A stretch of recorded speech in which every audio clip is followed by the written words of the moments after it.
Hello, welcome. I'm Josh Koloff, and welcome to my show, Tech TV. Um, here's my guest, Lori Cohen, a chief representative of the Institute for Responsible Technology. This is my co-host, Shana Matatov. So today I'm going to be interviewing Lori about GMOs. How are you today, Lori?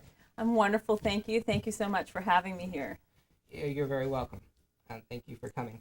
So for the first question, for those of us who don't know, what are GMOs exactly? So basically, a GMO is when you take a gene from one insect. It can be a virus, it can be a bacteria, an animal, and you put it into the DNA of something else. So for instance, you can take a viral gene that withstood a chemical or a bacterial pull and put it into the DNA of corn, and it goes into every cell of that corn and manipulates the properties of that corn. So does this mean that like GMOs are before we get to our next question, does this mean that GMOs are it's not really you're not making a new gene. You're taking a gene from one thing and putting it into another. Is that correct? My understanding? Okay. Yeah. By the way, what is the Institute for Responsible Technology, and what exactly do they do? Like, what is their job? So the Institute for Responsible Technology is one of the largest and most prolific international organizations that educates and inspires consumers about the topic of GMOs and what they can do to change the paradigm. Right. Yeah. So what types of what originally sparked your interest in the study of GMOs? Well, I'm lucky in that when I was very young, I had a fascination with food. So I was always interested in food as your medicine, alternative food modalities, how that would help heal things. I didn't have any particular illnesses. I just was fascinated. And when I learned about GMOs, I understood intuitively that something just didn't seem right. Here we have nature, and now suddenly we're manipulating it, and we don't understand what the potential outcomes are, and we haven't had enough studies done at that point.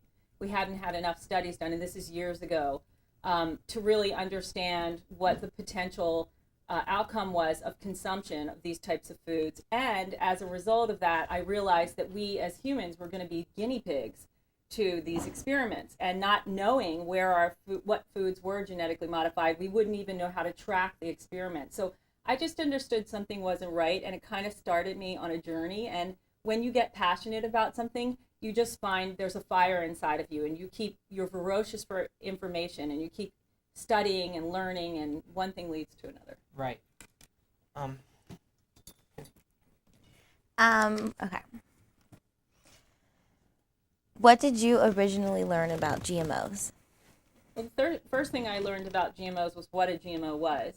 And then I started to try to identify where GMOs were in the food supply, which is a very tricky thing. And it's been growing since I learned about it. GMOs came onto the food supply about 17 years ago.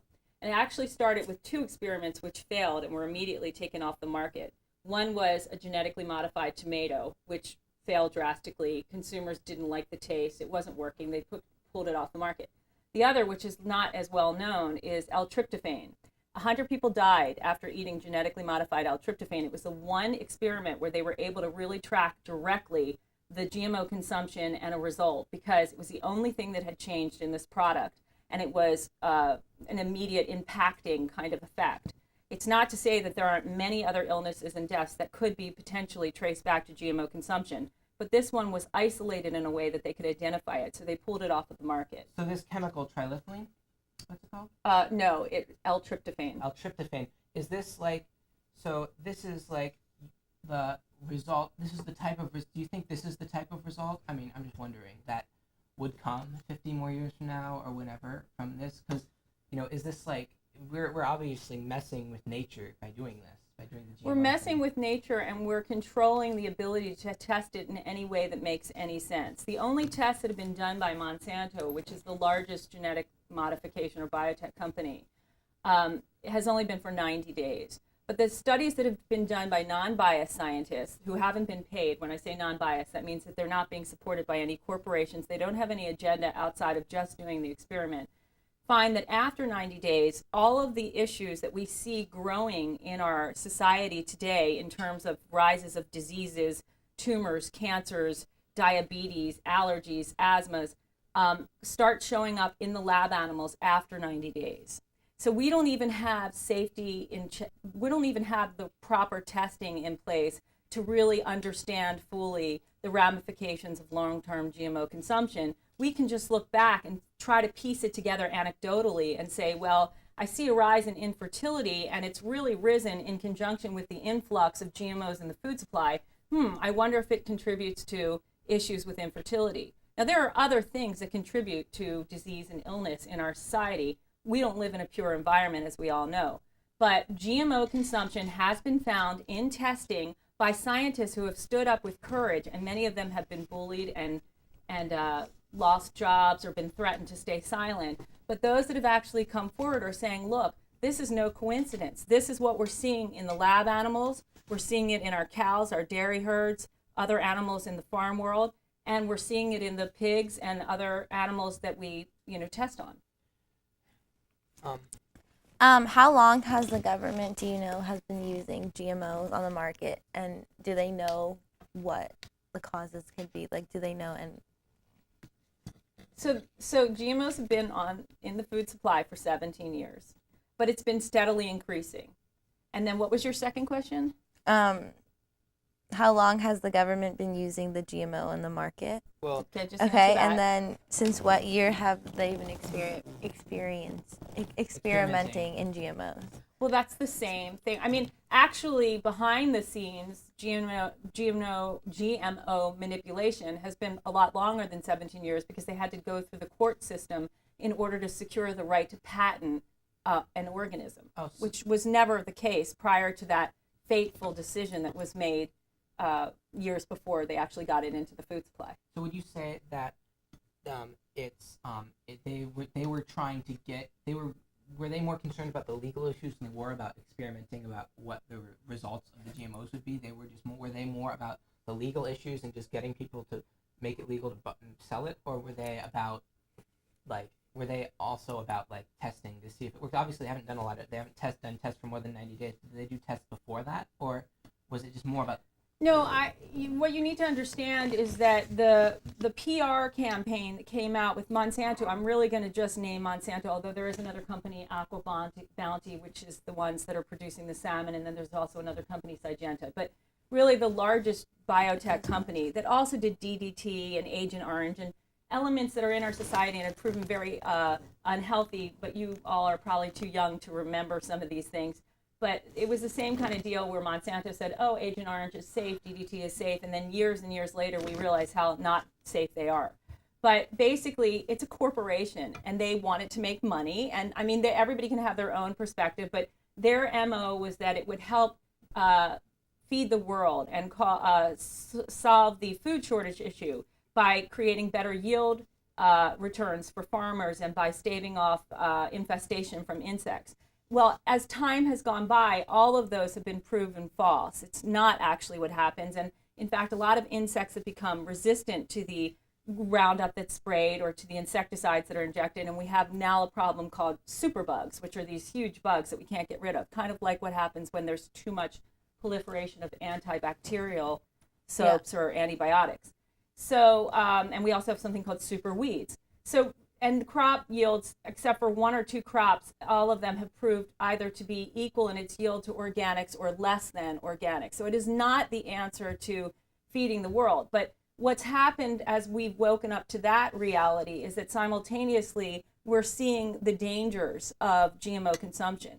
IRT is specifically focused on the health risks of GMOs. A lot of different organizations will sort of step by and not really want to speak too strongly about the health risks because there's a lot of politics involved in taking that stance. Right. But Jeffrey Smith, whom I work with, is extremely courageous and was one of the first men to actually bring to the fore this topic and the reality of the health risks and the way that GMO consumption affects your gut and your ability to assimilate foods, as well as, what it means to put foreign proteins into the body and how does the body respond to something it doesn't really know what to do with. It's never identified before.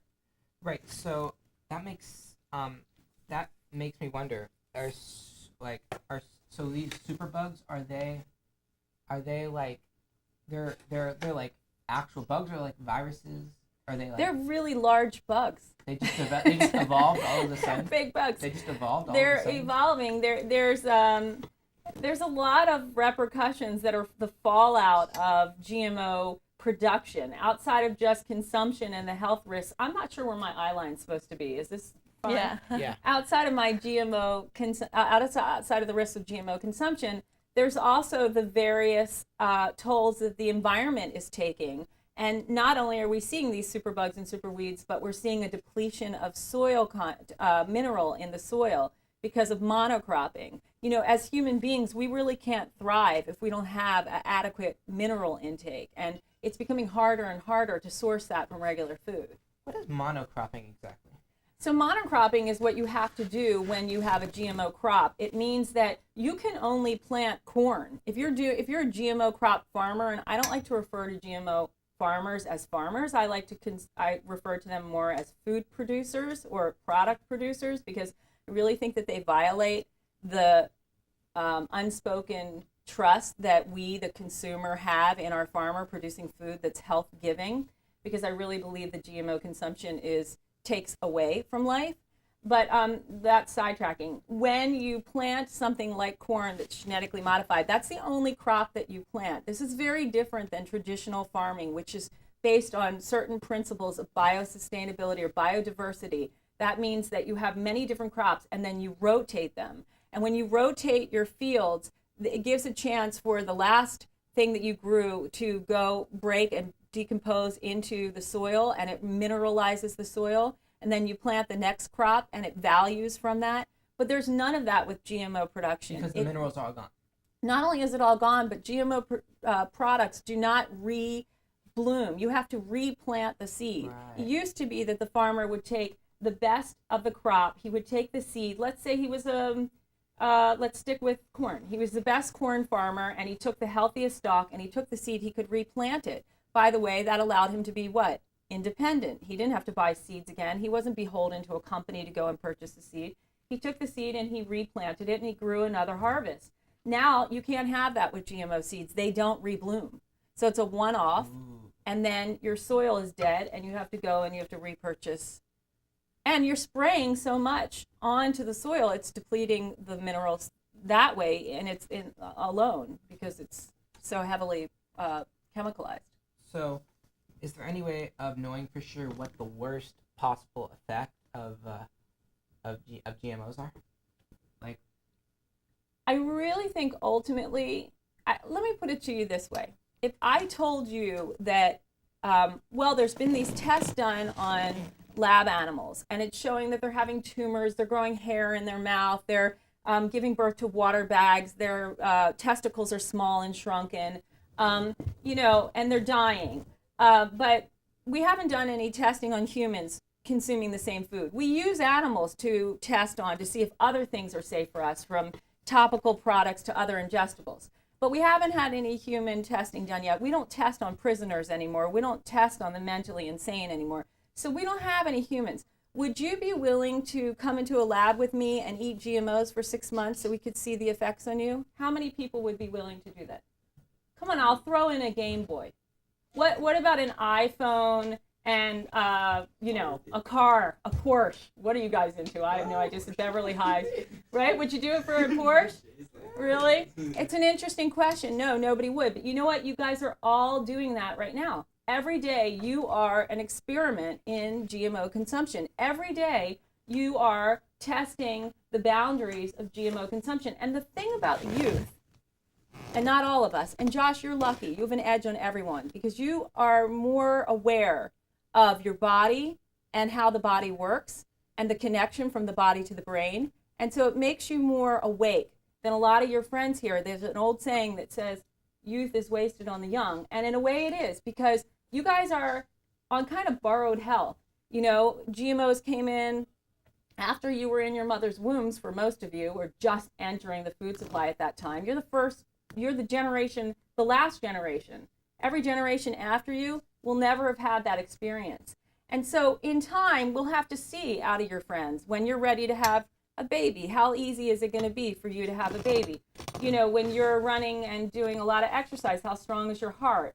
what kind of allergies are you guys experiencing? And I'm not saying it's all related back to GMO consumption, but that plays a huge role in it. And because of the many health risks involved, I mean, in my home, it's a GMO-free zone, and that's how strongly I feel about it. Can I ask you where you go grocery shopping to stay GMO-free? Yeah, so there's several ways, and I brought you guys things. I hope you'll at least give it to your parents, whoever's the primary shopper. There's the non-GMO shopping project, non-GMOproject.org online, but also they make these things called the shopping guides. There's apps that you can download to your phone as well. We're working to make it even more kind of fun and updated. But the app is very useful. The third-party verified products that get the non-GMO verified project stamp are the best because they're really taken through checks and balances from the beginning to the end. The second option is to look for the USDA stamp of organics. It's not foolproof, but technically under USDA organics, not other organics, but USDA organics, you're not allowed to have a GMO ingredient. You can't avoid some contamination. So the USDA allows for a small percentage of contamination in a USDA organic product. So we don't know what that amount is. Nobody's ever regulated it, and nobody's really tracking it. You kind of have to trust the producer and know the producer. The other thing is farmers markets. We're very lucky here in California because we have a lot of farmers markets. You mean like the Beverly Hills Farmers Market that's right near the library? Yeah. Now, not all the foods at the farmers market are GMO free, but you got to find the farmers that are organic, and you got to vet them, and you have to ask questions. You got to get your parents have to get to know them and really trust, or even go visit their farm to make sure. But those are the primary ways. And then the last is to avoid the ingredients that are GMO. I mean, whether they're organic or not, if you avoid those ingredients, you're luckier, you're safer. Like corn and whatnot. Yeah. Which is in everything, because it's not just corn, right? It's corn, high fructose corn syrup, or it's corn flour, or like with soy lecithin. Yeah. Is it, so wait, so it's true that the main ones are corn, soy. I think there's not MSG. I don't know if I think MSG is GMO. Is it? No. No, but I would avoid MSG. Yeah. As a nutrition. But yeah. So. Would you like to know what the GMO products are? Yeah. Okay, so there's 9 that are consumable, but then they branch out, and I'll explain why. Are we out of time? No? No. Yeah? We'll continue. So there's corn, soy, canola oil, cottonseed oil, sugar beets, which is now 50% genetically modified and in the food supply as regular sugar. So if you're just getting something that doesn't say organic sugar in it. Crookneck squash, certain varieties of zucchini, and Hawaiian papaya. Even the organic ones from Mexico have been found to be genetically modified. So basically all papaya. And remember that, and alfalfa. And remember that any conventional meat or dairy or egg is eating genetically modified soy and corn. So those are also going to be genetically modified. And even honey, if it's not raw and organic and you don't know the producer, the bees can be fed high fructose corn syrup so that they'll produce a stronger honey, because we've got an issue right now with honey production. Oh, wow. So since companies won't let anyone use their seeds for research, does that mean they're continuing to find ways to deny the effects of GMOs and to continue to or do they not cover it up? Or are they like? They go out of their way to keep you, the consumer, in the dark. We had Prop 37, which was about GMO labeling in California recently, and what's called the opposition, I don't like to use that word, but Monsanto and other companies, producers that benefit from GMO production because they're selling product that you don't know has GMOs in them, spent over $40 million to try to keep the consumer deceived about what labeling would mean, which would just essentially mean you'd be an educated consumer. I think we have to wrap up. Well, is there any one thing you've always wanted to tell the world about GMOs that you have personally never been able to say? I just want to say that there's a lot of empowerment in an individual, and that when you start waking up to what you put in your body and how that affects not only how you feel, but how you think and how you view life, it's a life changer and a gift giver on so many levels. So at the end of the day, I always say shop your vote on your plate. Every time you go to purchase something, if you're purchasing something that has GMOs in it, you're giving money to corporations that do not care about your health and will not be there should you or your loved one ever get sick or, need the help of a healthcare provider. So shop your vote on your plate. Thank you for such an informative interview, and thank you everyone for watching Tech TV. I'm Josh Koloff. This is our co-host, Shauna Matitov. This is Lori Cohen. Thank you. That's our show, everyone.